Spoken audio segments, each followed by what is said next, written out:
சக்தி பராசக்தி.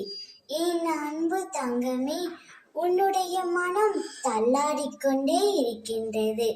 கடிவாளம் இல்லாமல் ஓடிக்கொண்டே இருக்கின்றாய். என்றாவது ஒரு நாள் விடியும் என்று காத்து கொண்டே இருக்கின்றாய். நீ அனுபவித்து வரும் துயரங்களில் இருந்து, கடினமான சூழ்நிலைகளில் இருந்தும் விடுபட துடிக்கின்றாய். இனி வரும் காலங்களில் உன்னை பாராட்டி பெருமைப்படுத்த போகிறார்கள். உன்னையே நினைத்து உன்னுடைய துணை அழுது கொண்டே இருக்கின்றார் தங்கமே.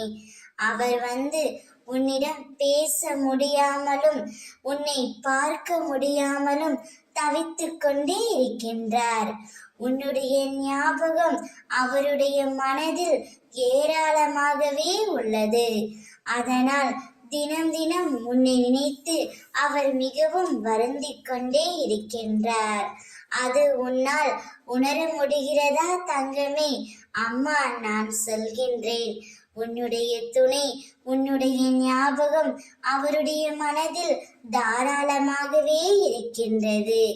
நீ அவருடன் சேர்ந்து வாழ்வதே மிக சிறப்பான வாழ்க்கையாக இருக்கும். உன்னுடைய தோற்றங்கள் புது பொலிவுடன் அனைவரும் கவரும்படி இருக்கும். உன்னை தேடி அனைத்தும் வரப்போகின்றது தங்கமே. பெயர் புகழோடு வசதி வாய்ப்புகளோடு நீயும் உன்னுடைய துணையும் சந்தோஷமாக வாழப் போகிறீர்கள். உங்களுடைய எதிர்காலத்தை நான் நிர்ணயித்து இருக்கின்றேன். உங்கள் இருவரையும் அனைத்திலும் சிறந்து விளங்கும்படி நான் செய்வேன். மகிழ்ச்சியாக இரு. ஓம் சக்தி.